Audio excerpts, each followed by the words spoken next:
Welcome to the DevReady Podcast, where we're helping non-techs build better tech. Today we're joined by Peter Strohkorb, talking all things sales. In business, sales and marketing are the lifeblood of our businesses. If we are really going to drive anywhere and help the amount of people that we're looking to help, we need to have really good sales processes involved in our business. Peter talks to, do we bring on a salesperson? Or do we design a sales process that will allow us to scale? We talked about a number of topics here, really enjoyed his philosophies around sales, and I'm sure you'll get a lot out of it. If you enjoyed the episode, please like and subscribe. Thanks for joining us, Peter. Yeah, well, great to be here. Now, sales, Peter, it's obviously a big area in any business, and especially any startup or technology business that's hitting the ground running in such a competitive landscape. So tell us a bit about your history, your background, and maybe how you got involved in sales to begin with. Yeah, sure. Look, I've spent 20 years that I admit to in the corporate sector, working either on the sales side or on the marketing side, and always in B2B and predominantly in technology and service sectors. Mm-hmm. I have also had a couple of small, medium businesses myself and worked for not-for-profit organizations along the way as well. So I've had plenty of experience on the sales side and on the marketing side. And I've, over the 20 years, seen plenty of good things happening, but also seen a lot of terrible things happening. And so in 2013, I decided to do something about it. And I started my business called Peter Strohkorb Advisory to help organizations, sort of medium to large organizations, to sell more faster. Sell more faster. So you mentioned bad things happening, terrible things happening. What's some examples of those? I knew you were going to ask. You left it for me there. So the baiting worked. I see, right? So look, in the large organizations and even some of the smaller organizations, there's a hell of a lot of politics going on. You know, when something goes right, individuals take the credit. When something goes wrong, they point the finger. Then there's the perennial kicking the people down the ladder and schmoozing the ones up the ladder to get ahead. So it's pretty much every man for themselves, and the word teamwork goes out the window when it comes to achieving sales targets, particularly around the end of the month, the end of the quarter, and the end of the financial year. What do you think that is? Okay, well, this is a philosophical question. So I think that is because of the way organizations are structured and sales teams are rewarded. Okay. Because they're all rewarded for performance, and there's probably nothing wrong with that. We've had sales performance-based compensation around for a long time. But what has happened is that there's increasing pressure to grow the business, and it grows from the pressure starts off from the shareholders having expectations that the dividends will be bigger next year than they were last year, and there's more profit coming. That pressure is put onto the company board. The board puts the pressure on the CEO puts it on the sales managers, and the sales managers put it on the sales reps, who then put it on the customers. Yeah, and that's an issue, isn't it? And pushing so, the customer. Right? Yeah, and you can see how much value is being destroyed by the end of the term, the quarter, the month, the year, just through discounting. And guess what? Customers are now accustomed to that, and they go, "I'll just wait till the end of the month. I get a better deal." I'll wait for the sale. For retail, definitely. And there's a lot of value being destroyed just by having this artificial deadline by which you must make a certain amount of money, right? And I always say that that's not a great customer experience, because the customer being pressured into a transaction that they may or may not be ready for, just because the rep has an artificial deadline to meet, is not the customer's problem. They don't like pressure selling. I don't think anybody does, do they? So I think you've got a bit of a mix of experience here from sales and marketing. So from a marketing side, you're dealing from sales and marketing. We need to understand our customer and look to how we can help and serve them. But from a sales side, if you just focused on targets, it becomes more of a push rather than a help conversation, doesn't it? Yeah, well, it's a push conversation and then ends up being a pressure conversation. And then trying to get the deal over the line with discounting, which destroys all the margin and the profitability of the business, right? Just for the sake of acquiring new logos, perhaps. I like it. What's the alternative, Peter? Well, so as you might have guessed, I've spent a bit of time thinking about this. Yeah. And the solution is to rethink selling. Yeah, it's a strategy for retail, definitely. I say you will sell more if you don't sell. I So get you don't that. push. No push, help. Maybe Well, better this word. is no. You've hit the nail on the head. So let's look at the sales funnel, the traditional sales funnel, right? Mm-hmm. So you put leads into the top, then we nurture the leads, then they get advanced, and they get passed over from perhaps marketing to sales. Yes. Sales then advance the leads, and eventually a sale drops out, Mm-hmm. right? That's how sales has been measured for 150 years, because the sales funnel concept was originally invented in 1898. That's a long way back, isn't it? Not 1998, 1898, right? I mean, Wow. it was a very clever concept, especially back then. Mm. But what it leads to is that all we think about is, bugger, we've got all these products or services, let's sell them. How quickly can we sell them? How can we make our targets, right? So it's inward looking. It's looking at the way that we want to sell, and it's totally unrelated to how the customer wants to buy. Especially today, with all the Especially information today. we have, the knowledge that's out there, the customer, there's so Yeah. much, so much competition. Well, not just that, but in 2018, 19, you might have got away with push selling and with spamming people and cold calling and all that sort of thing. People didn't like it back then, but you got away with it. In 2020, people don't like that anymore at all. They don't have time for it. They don't want it. They have enough on their plate to worry about. So you don't push. Than salespeople ringing them up and saying, trying to flog them something, right? So what I say is that certainly in 2020, what our customers expect from us is to be a subject matter expert that can help them make an informed decision, guide them, educate them, help them to make an informed decision to buy something. Now, from a salesperson's perspective, what you want is you want to be the subject matter expert that helps your prospect or your client or your suspect to help them make an informed decision to buy from you, right? So that last bit is important because we still want them to buy from us and not just educate them and then have them buy from somebody else. We still want them to come to us and to enter into a conversation that they're having with us about how we would do it, what differentiates us, what our specialty is, what makes us different from the competitors, and guide them and help them to buy from us. I think a key word there is guide. To be a guide, you have to show them a way and lead them, and it's education too. To guide, you have to educate, so not just pull them along. Okay. Yeah, it's not just being able to spit out the specs and benefits of your product versus something else. Exactly, Anthony. So this is what I'm saying. You must not lead with, we have these products and we do this and we are so great and you just got to buy from us. I actually call that a we syndrome, because we just talk about we. And really, Anthony, nobody cares until it's clear to them what's in it for them, right? Especially when you're in a cold call situation or in an inbound marketing type scenario, where you want them to prick up their ears and take note and get interested, right? So you've got to have a point of view. You've got to have maybe a bit of controversy, maybe a bit of a challenging thought that you can convey to them to get them interested. And I often talk about the lean forward moment. Now, this is when you talk to a new prospect and you say something that interests them, that intrigues them, that makes them lean forward and say, oh, Anthony, that sounds really interesting. Tell me more about that, right? And the lean forward moment is really important, because only at that moment, when they lean forward and say, tell me more, that's when they've given you their explicit permission to sell to them. So lean forward moment. Let's dig in a bit on that, because we're looking to obviously give some tactics for people to start thinking about. What's some examples and ways you might be able to engage a customer rather than just say, here's my product, this is what it does?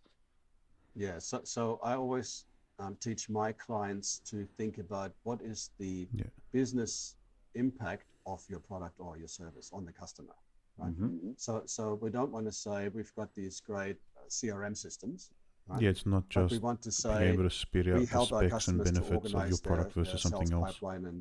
And that's the starting point. So you talk about the results that you bring, not the product that you have. You talk about how you do what you achieve, not how you do it, or you don't talk about the hammer, you talk about the nail in the wall. So the value for them, not the way it's achieved. Yes, from what we've sort of understood in our journey, it's people don't care how much effort goes into it from our end. It's what is it going to give to them at the end of the day. Repeat that. Your problems, their problems. What do you mean by that, Peter? Well, if I have the problem that I've not met my sales target by the end of the month, As a customer, that doesn't interest me because it's your problem, not my problem, right? So I want to understand why I'm buying from you, and that you are in fact the best solution for me, that you're the lowest risk for me, that you have the best value for me, not the lowest price necessarily, but the highest value. And I'm not really interested that you need to sell more by the end of the month. That's not my problem. Yeah, that changes the conversation, does it, from the sales perspective, right? Especially with targets at the end of the month. So Yeah. back to the philosophy question. If you're encouraging salespeople to hit targets month on month, quarter on quarter, how do you shift the psychology then? So this is another philosophical question, and there are now organizations around that are starting to look at the way that we measure salespeople. Okay. And yes, revenue achievement is still going to be top of mind, because let's face it, we need, every organization needs to grow, simply because of inflation and CPI and that sort of thing, right? If not for growth's sake, we just by standing still, we're going backwards. So I get it that we need growth, right? And the growth comes from the sales revenue. The sales revenue comes from selling and from the sales reps. So I totally get that, right? But it's not a pleasant experience to be pressured into a sale for a customer, right? So what if we supplemented, not replaced, but supplemented the KPIs around sales achievement, the value for sales them, pipeline not management, the way and it's achieved. sales pipeline quality, and from what we've of sort of course, understood in our sales revenue journey, achievements. it's If we people supplemented don't those care with how much customer effort goes into it from engagement our end. scores, right? It's what is it going to give to them at the end of the day. If you think about the sales funnel, the old sales funnel, we talked about, we nurture the leads and we pass them on, and we then advance the sale and so on. So if you had a metric for each one of the stages of the sales funnel in terms of the quality, not so much the quantity, right? Then you can much better gauge which of your opportunities are the ones you should focus your energies on, and which ones are the ones that will lead to a sale sooner than the others. So if we measure the quality of our interactions with our prospects and suspects, then automatically salespeople will behave in a much more helpful, guiding, and educating way, and it'll be a better customer experience at the same time. And I think we will still achieve sales revenue targets at the same time. So with that there, how do you it's obviously easy for a business to measure revenue, right? It's numerical. It's black and white. You've either achieved your target or not. Bang. Correct. So engagement with the customer, that's really going back to the customer and surveying, understanding the relationship, one would imagine, but what else could you do there? No, there are actually technologies out there that help you measure the engagement quality. Okay. In fact, there's an Australian invention that sends the prospect an email to help them evaluate the quality of their engagement with that sales rep, because many sales reps come back from the sales meeting and report to their boss, "Oh, went fantastically, great stuff. This guy's really into us," right? For the first time now, you can measure what the other guy is really thinking, and there might be then some coaching going on for the sales rep in terms of how they can, be more realistic about how they present themselves to the other side. Okay, interesting. Do you know what the name of that tech is for anyone that's interested? Yeah, it's called Meeting Quality, and I think the website is meetingquality.com. Okay, so anyone interested in having a look at that, I think that's we're all looking to improve, so that's one area that we can improve. If we can better serve our customers, that's the objective, right? We're here as a business, you're here to serve and create value, not just make sales. Back gone are the days where you could flog a product that doesn't deliver any value and get away with it. Yeah, I mean, if you look at the way the Americans do it, they just purely go by the numbers. I guess they have the scale over there, right? But we have 25 million people here. They've got 350, so it's a slight difference, right? Big difference. But they just reckon that if they strike enough numbers, enough quantity, then they get the sale out of it. But I wonder how much damage they do in the meantime to all the people that weren't interested. Like, for example, when you get spammed by people saying, "Oh, we can give you better SEO," or "Wouldn't you buy an app, app development from us?" But, Every day I get 3 emails about app development in my inbox. They're just telling me, here's what it's going to cost per hour, and this is what we can do. It's like, I don't really care. You're lucky it's 23. Yeah. This is what I talk about when I say we syndrome. We do this and we have that, and just buy from us. And really, they're just spamming 1,000 people in the hope that they might catch 3 people that happen to be just in the market just at the time as they're reaching out to them. Yeah. But how likely is that? And how likely is it that they choose off 998 people in the process? Yeah, they do. They do, especially if they keep doing it too. It's like, go away. That's what it Yeah. feels like. So what's a model that, like, we're talking to non-techs building better tech, serving customers, evolving, but a lot of SaaS models and products are coming out of, and who we're talking to here, which they all lean towards automated marketing and all this stuff, but customers are important and how we engage with them. We also run a SaaS product ourselves, but we find that the biggest value we can add and create is when we're actually working with our customers one-on-one, engaging with them and solving real problems. Because in reality, a product's a product, but a product is the starting point of a relationship. There's also more you can create and add value to. So, how would you recommend someone that's in that space with the tech B2B sort of play? What's the starting point for conversations if it's not about we, our product? What could it be? Well, obviously, it's about the problem that you solve. Mm-hmm. But I would like to take it one step, one level up and say, how does that problem manifest itself at the customer end? What impact does it have on the organization? What impact does it have on the individuals? Mm-hmm. And how urgent is it? How important is it to fix the problem, right? And I might say that the most impactful engagement or path to engagement that we can have is by making a prospect aware of a problem that they either didn't realize or the severity of which they didn't realize, or let them see something from a different perspective. So for example, when I say to sales managers that it would be really a good idea if you had a consistent, structured, scalable, and proven sales process that you can just plug more salespeople into, and more sales will come, revenue will come out of it, or you can plug more leads into the top, and more sales will fall out the bottom. I've had this conversation with a sales leader who's been in the business for probably close to 2 decades. He was totally amazed when I said to him, look, don't hire any more salespeople until you've got a proper sales funnel and a proper sales process, because when you hire more people, they'll be much more effective, but they can hit the ground running when they don't have to bring their own sales process, and you end up with 15 salespeople each doing their own thing.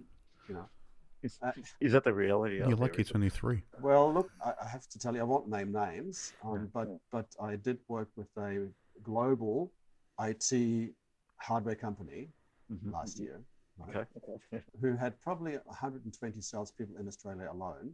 Oh, wow. And when I asked them, what is your sales process? They honestly, they showed me the internal sales deal approval process, gate 1, gate 2, gate 3. And then when I said, no, that's not what I mean. I mean, like your sales process that you teach your sales reps. And they go, no, we just hire good salespeople. They know how to sell. And then seriously, and then when you talk to the reps, they go, oh, yeah, I'll just tell them this and this and this and this. But then when the rep leaves and another rep takes over, the customer has a totally different experience because they're using it, they're doing their sales a different way, and it's not great. And this is a multi-billion-dollar global technology organization. And so it does happen not just in small business, but it happens in really, really big business as well.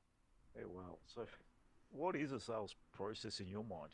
Because a lot of people might just think it's educating the salesperson on the product, teaching them the fundamentals. Here are the key cuts, industries we're targeting, customers, etc. Go for it. Pat them on the back and say, off you go. That's right. Yeah. So look, I did talk about the old sales funnel before, or the traditional sales funnel, as I call it politely. I did create a new sales funnel, and I've not quite made up my mind on whether to call it the modern sales funnel, the customer focused sales funnel, or the sales funnel for the 2020s. But here's what it looks like. You've got to. There's 10 steps in it.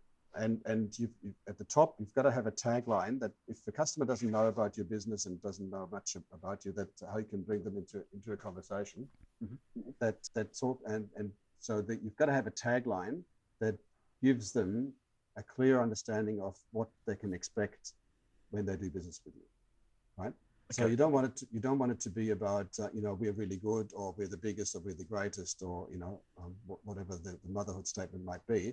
You want it to be about the difference that you make and the experience that the customer can have from you. So, for example, I'm dealing right now with a cybersecurity company, Okay.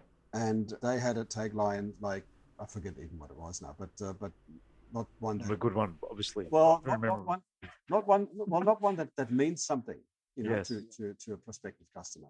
So we've talked about what could it be. and we came up with the slogan, "We've got your back." Mm-hmm. Right? And it means that we look after your things, to make sure that you can just focus on your business, and we look after IT for you, right? Mm-hmm. But when something goes wrong, we're there with you, and we'll help you. We'll fix it.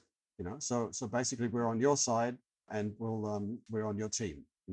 Yes. So that's a pretty clear expectation that the customer then has, that you've got my back, so I can trust you, and if something goes wrong, you'll be there for me. Mm-hmm. Right. So that's the tagline. That's number one. Then secondly, from that, just thinking on that, it's about the customer, right? it's about the experience that they can reasonably expect from the business. Mm-hmm. Okay, get that. Makes sense. So the next one is have a product that's clearly identifiable. I mentioned I was working in the corporate world, and at one stage I worked for an IT company that basically said, we can do anything. Our customers know what their customers want. They will tell us what they want, and we'll build it for them. Yeah, I love that. Sounds like us. Sounds like us. Yeah, we used to sell. Yeah. But that model doesn't work when the customer doesn't know what they can have, and they don't know what they don't know. Correct. And that's generally, especially in IT, they never really know that. And there's probably 20 different ways of doing the same thing, and which one is the best way for this customer. Right? Mm-hmm. So I encourage all my clients to have a very clearly defined product or service. Mm-hmm. Right? And then number 3, what makes a difference? So what is your unique selling proposition or your unique value proposition that makes you a purple cow in a field of brown cows? So if you're a cleaning business, for example, what makes your cleaning business different from any other cleaning business out there? What do you do differently? And it might be in the customer experience. It might be in the products that you have. It might be in the service that you deliver. There's not a single a single one of my clients that I haven't been able to help with a business value proposition that makes them look different from everybody else. Mm. So that's number 3. We need to stand out, right? So in reality, there's competition in every space. So standing out is pivotal. So Andrew, look, in your business, your customers and your prospects have a choice of going with you or with 3, 4, 5, 10, 12 different other ones, right? That's right. So how will they decide to go with you? Well, you need to be able to articulate that. Yeah, correct. It's pivotal to the communication conversation. So pretty much, Mm-hmm. And I mean, look, there's all sorts of stats out there that say that this is the biggest challenge for sales reps is to differentiate themselves or their business from any other business. And mm-hmm. So that's one of the strengths that my method has, that actually teases it out to say, what can we say that makes people interested in what we do and differentiates us from our competitors. So on that area there, someone out there thinking about this, what's some questions they might ask themselves to tease that out of their own product or their own service or their own business? So obviously I'd like to help them with that. But if they want to do that, start thinking about it on their own, then they should think about, what do we do differently to anybody else? What mm-hmm. does it look like at the customer end? Or you can turn it around and you can say, what if what we do didn't exist? What would happen to the customer, right? Okay, that's a good question. Yeah. So if you turn it around and say, what would happen to the customer if we didn't have cybersecurity? Oh my God, Yeah. Okay. What would happen to the customer if we didn't have our systems properly protected, not just with a single password, but two-factor authentication? Do you find that it's just standing for something is generally where it ends up? Because I think you got your back is a good stance on the business model and what you can do differently and what you stand for can be, and your values can actually change the model and the way you communicate and approach things. Does that come through sometimes? Yes, but I think in this day and age, values alone are not enough. You mm-hmm. actually have to have you have not just values, but you have to bring value as well. Of course. So results here is going to be important.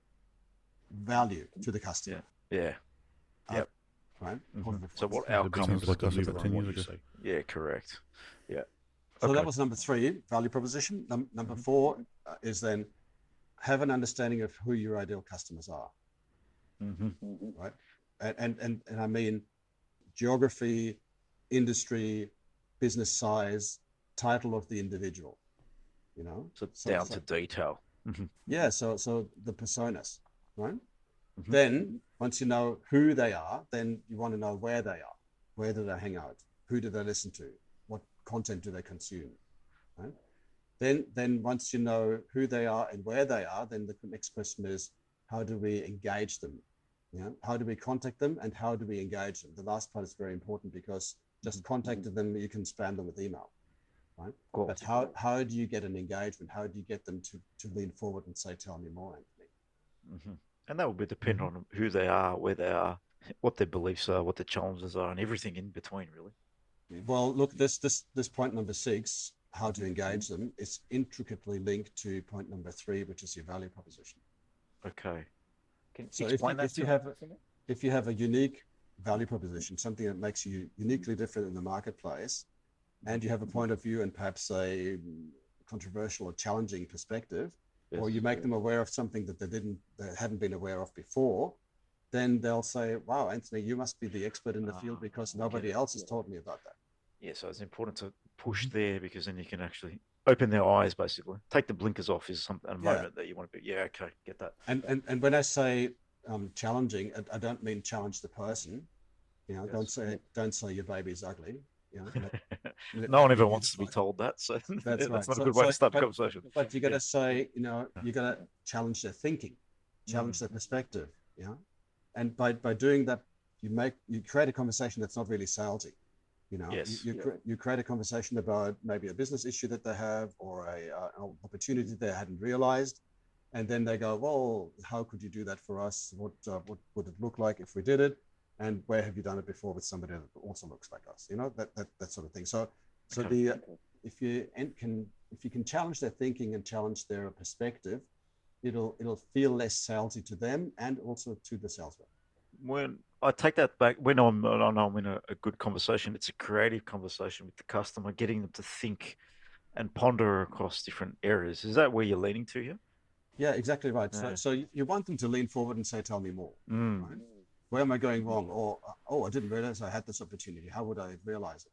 And you're actually having a business conversation, but it's not about the product. It's about what does it mean to the customer. Okay, get it. Now, just going back to where you started this point, where you're saying you have to understand who you're talking to and what the interests are, all that stuff. Yeah. Is that sort of you have to then craft the conversation to talk to that person? So it's slightly customized for every person that you speak to? That's a very good point. Thank you for that. The reality is that anything that you sell that's got a reasonable dollar value attached to it, or that has a certain tenure attached to it. So if you're selling a CRM system, that probably your license will be 3 to 5 years, and it'll be a reasonably costly item, right? So there is not going to be one single mystical decision maker that you need to talk to and get to. Very true. There is going to be a committee. Right? And particularly now with all the uncertainty of the pandemic around, the committees are getting bigger. Being able to deliver on what you say.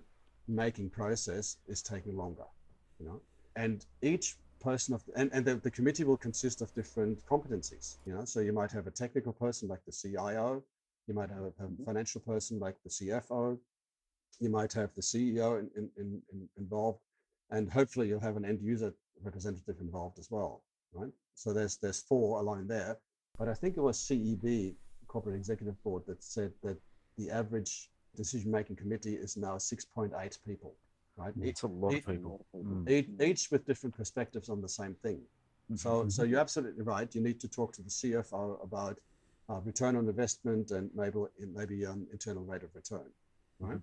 To the CEO, you want to say, look, your board will be happy with you, your shareholders will be happy if you can deliver this, right? To the CIO, you might want to say, look, these are the support arrangements, and here's how we avoid giving you any problems because we know you've got enough of those already, and if something goes wrong, we're there for you to fix it up, and here's why. Right? To the end user, you want to say the learning curve is very steep, so you learn quickly. It won't take a long time, and you'll be much better off from a user perspective to go with a new solution as opposed to the old. Because if you don't do that, you get either active or passive resistance for the change. Yeah, so you can see that you need to talk about the same thing, but you need to put a different hat on and look at it from a different perspective for each, depending on who you're talking to. I think we had a project, I was going to say recently, where one person from the client was focused on the details of the project. Another person was, how do we keep you within budget? Yeah. And then other people had other concerns. No, exactly right. And you need to address each of those in turn, so that when the committee meets and they may have 2 or 3 candidates to choose from, they miraculously discover that you tick all the boxes.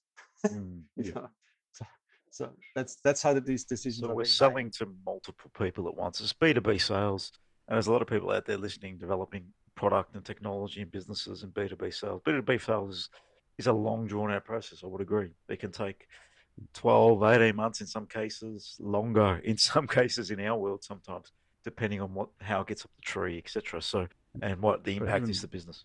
in the situation where you're selling to smaller businesses, such as if someone's selling to us, Andrew, Yeah, they have to approach the conversation different to me as opposed to you. I agree. Yeah, because different Even mindsets. either of us can make the decision, but they have to approach it differently because of the different detail that we both want.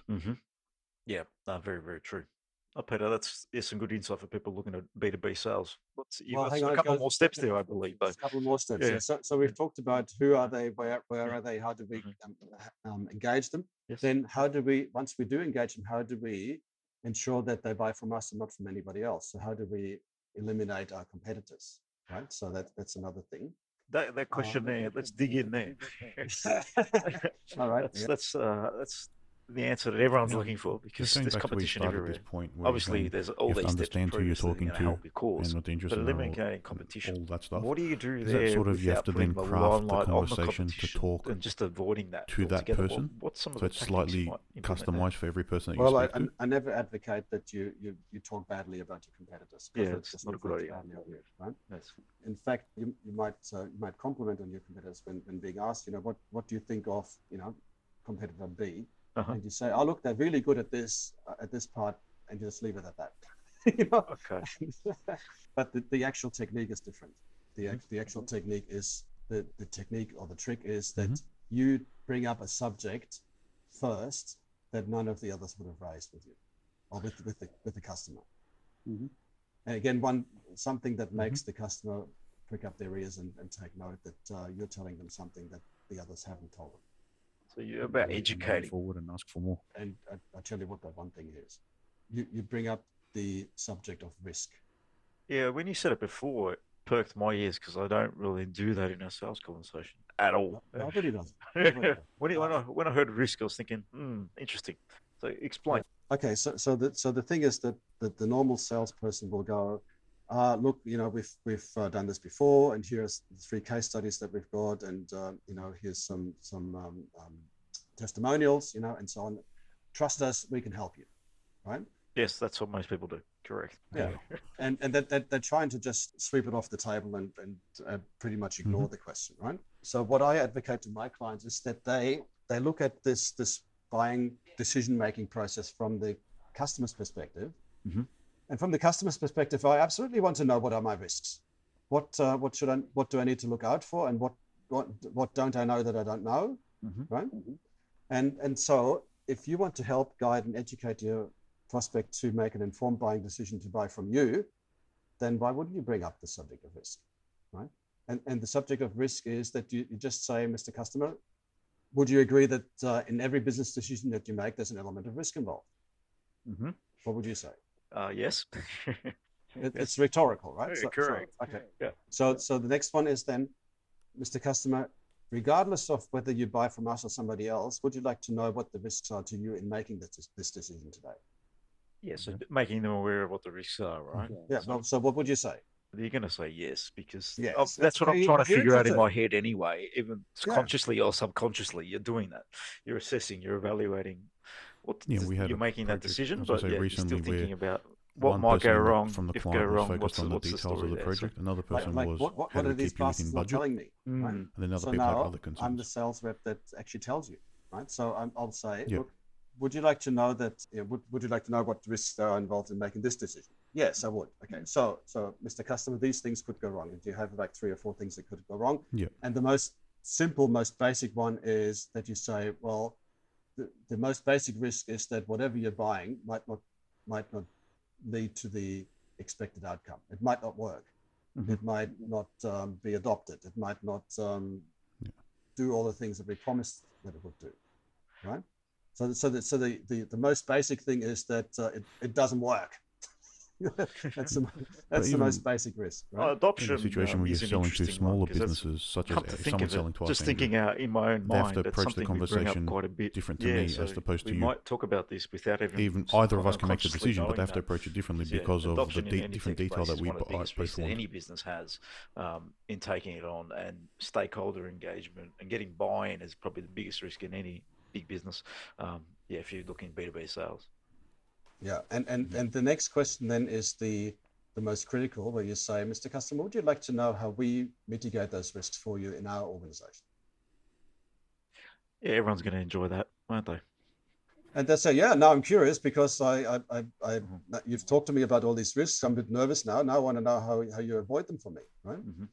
And then you say, well, we do it because we make sure that the engagement happens, or we make sure that we've got a program to do that. And, we'll let you talk to 3 customers where we've done it with that look like you, where we've done it before, and you just put them at ease. But you don't avoid the question of risk by saying, oh, look, everything will be fine, trust us. You actually help them to understand that you have their best interests at heart, and you're going to eliminate or mitigate those risks for them at least. And you'll be the only one who's brought it up.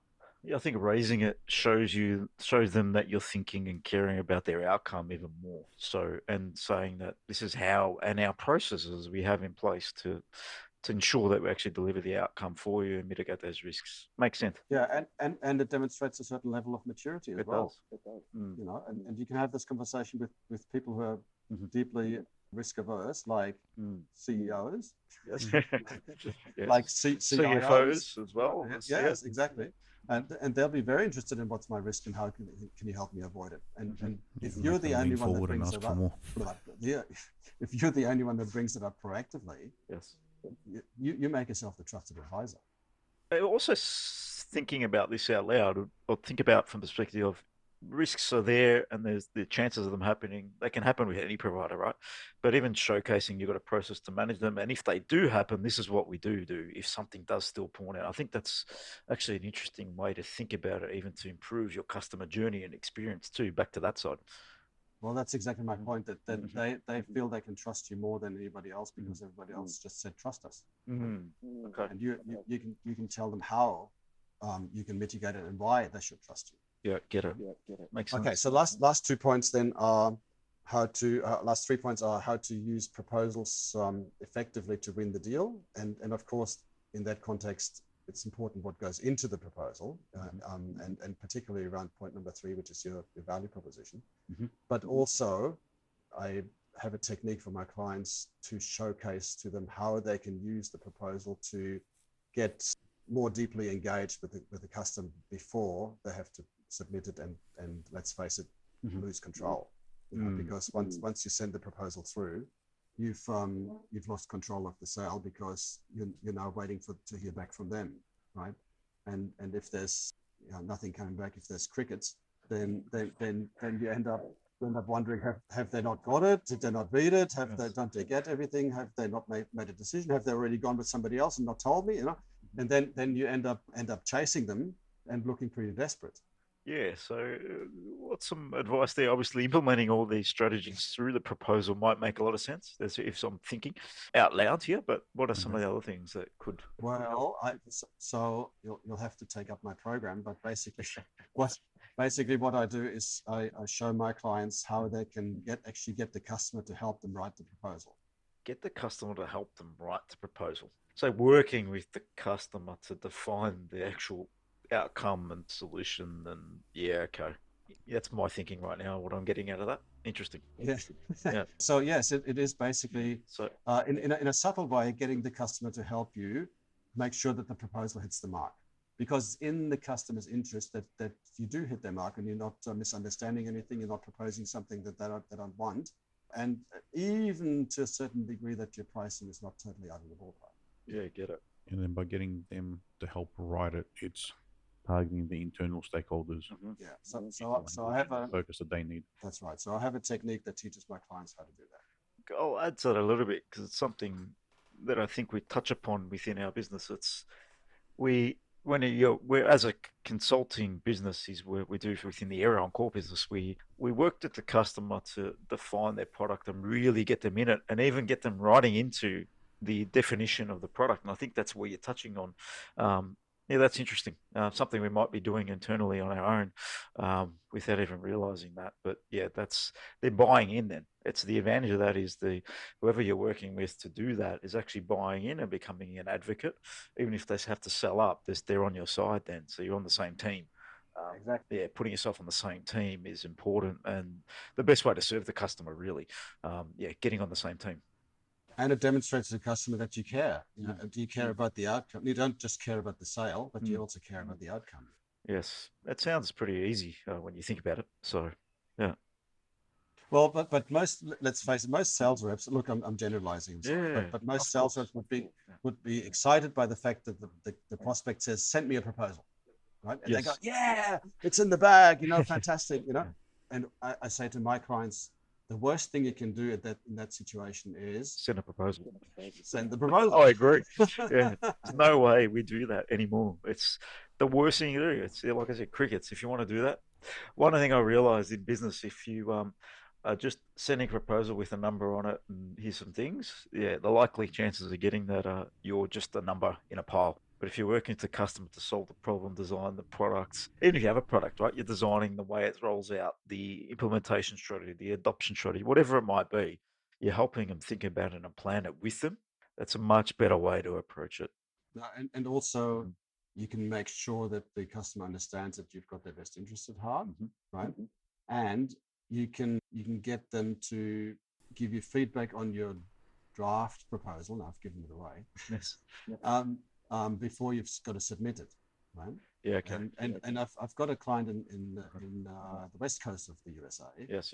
Who used this little technique, and I spoke to them sort of a couple of weeks after I told them to use this, and they said they've got a very substantial sale now pending because they have shown interest and they've shown the effort that they're willing to go to help the customer to make sure that their proposal is exactly what they're looking for. Well, isn't that what we're trying to do here as business people? Create value. I think what you're saying is a lot of common sense, but not very common. You're trying to help the customer. So the best way to help the customer is to get to know the customer, understand their real problems, because there might be something that we don't really know, and get them to work with and solve the problem collectively with maybe your product or service as a part of that process, which is all well and good. But I think that is the way that I think we touch upon a lot of this stuff the way we do a lot of our business, but just putting it in an interesting limelight as to how you might structure it in a better way so then you can educate more people and build team to deliver the same outcomes is interesting. Well, and also differentiate yourself in the process. Yeah, it makes a lot of sense. So there's two more points, and they're very quick. And because I call this the customer focused sales funnel, it's talking about how can we give the customer a good experience at every touch point.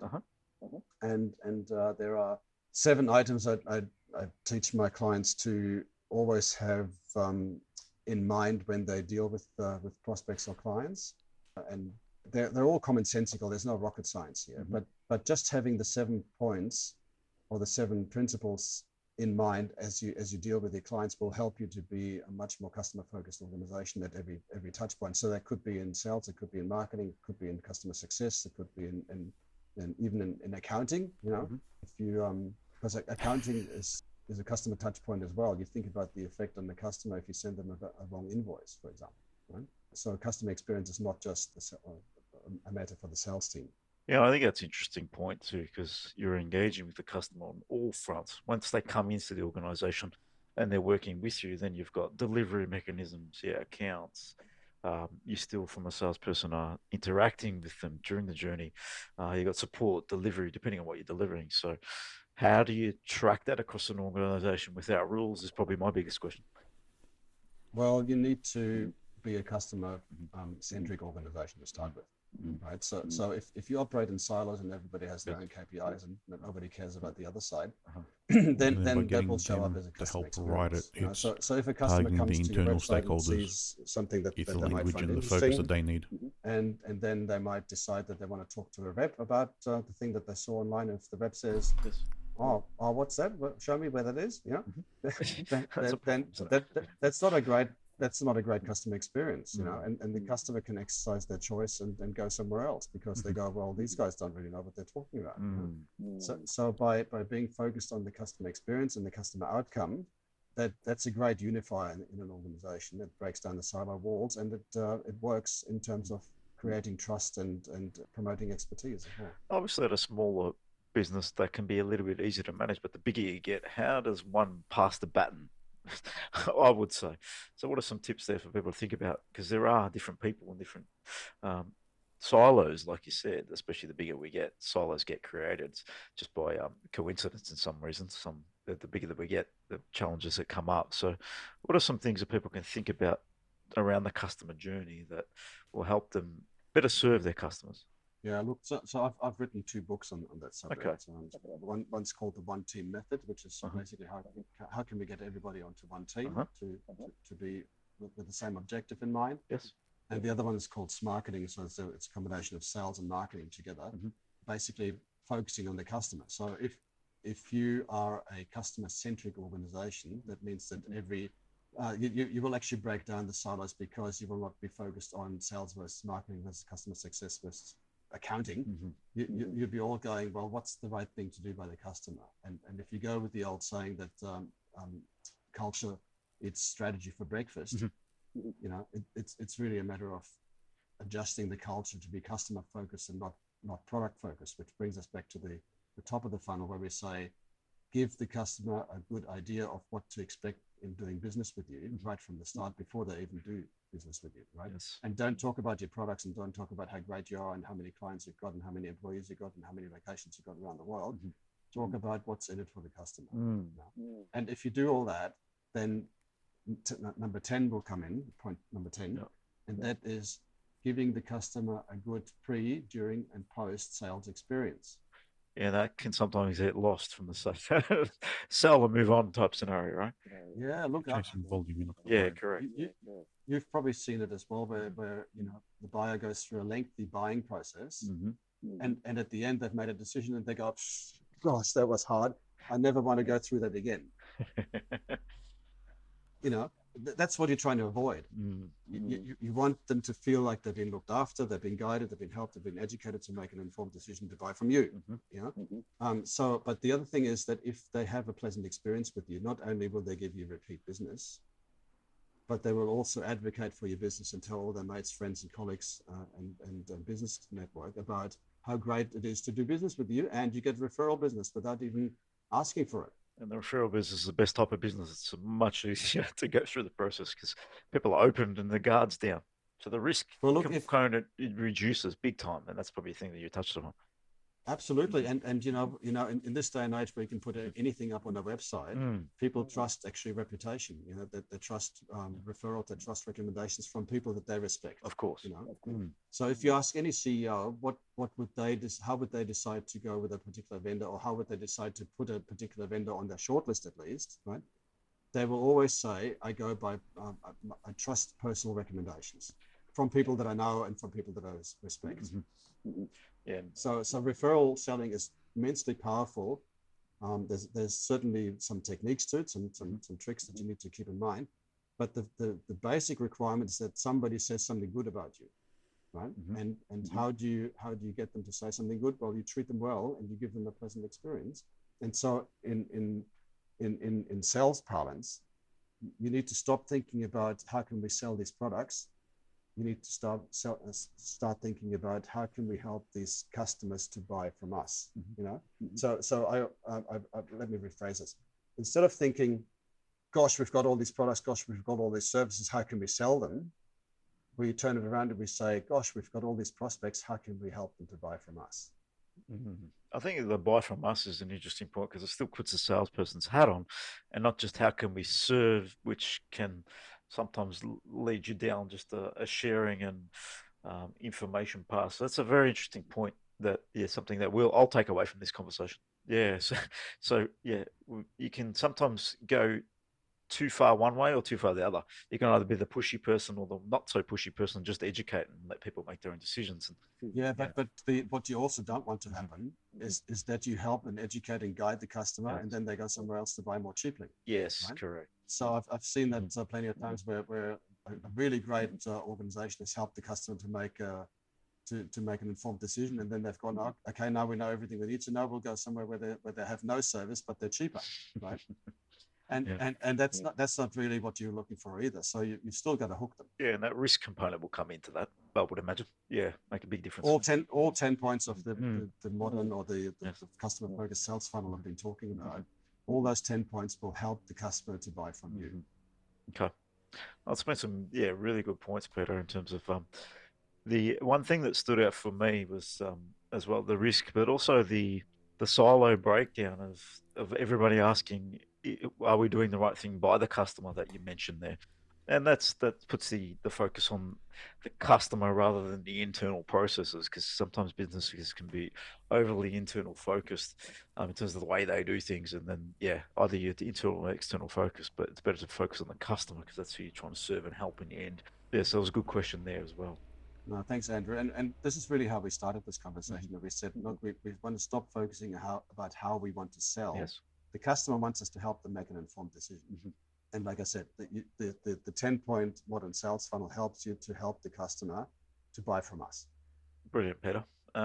Thanks for joining us, Peter. If there's any, to wrap this all up, anyone out there listening that's doing especially B2B sales, because that's your clear area of expertise, where's to start changing the methodology and thinking? What's some things, a couple of tips that they should be looking at internally? What some things, where should they start basically? Okay, so I can help anybody on the call here that would like to dip their toe in the water and say, how would it work for me? And that is in two ways. One is there's an article on LinkedIn, on my LinkedIn profile, and that's called "How to Sell More Faster Even in a Pandemic." Yes, it's probably the third article down. It's number 167 out of 170 articles that I've you share a bit of content there, my friend. Yeah. Okay. So there's plenty more there, but this particular article talks about how can I sell more even in a pandemic. And I just recently changed the title actually to "Stop Selling. You'll win more sales, particularly during a pandemic." So if you just look for an article on LinkedIn of mine called that starts with "Stop Selling," then that'll be it. The other option is that you go to my website at peterstrohkorb.com/sales dash. If you're chasing volume, you're not going to worry about it. Acceleration with a little dash in between. And it'll talk about the modern sales funnel, and there'll be a link to a self-assessment checklist where you can actually compare your own current sales funnel to the one that I'm promoting, and you can see where you still have opportunities for improvement, shall we say. Right? Okay. And because it's a self-assessment, I don't tell you that you're doing anything wrong. You just assess for yourself whether there's something in it for you. And then if you want to talk about your responses to the questions in the sales checklist, then I'll make myself available to actually one-on-one call to actually go through your responses and try to help you resolve something in the call, just so that you can experience how I work and whether there's a good fit for us. And it's kind of like a try before you buy kind of scenario there. So it's very little risk, and you might find something out that you didn't know already. I will share all that detail out because the model that you're doing in terms of sell funnel makes a lot of sense to me. Checklist will be interesting to some people just to look at how they're approaching things, and you'll probably learn that either you're internal or external focus pretty quickly, one would imagine, going through that process. And Peter, I commend you because you're one of the only people that's come on and actually shared your services in so much depth, but being the sales guy one would expect that through the process. So thanks for sharing and doing that with us. So, and how you might be able to help. That's brilliant. Well, look, my philosophy is to give value up front so people know what they're getting. And then again, they can make an informed decision whether they want to buy my services or not. Yes. Yeah. And it just fits with the philosophy, right? Exactly right. Brilliant, Peter. But we'll share out all your details. Obviously, we'll post it on LinkedIn as we promote it out. So thanks again, Peter, for joining us, and really appreciate your time. No, thank you, Andrew, and thank you, Anthony. It was very, very nice to be here with you and talk about all these very important sales-related things. Perfect. Thanks, Peter. Yeah, thank you.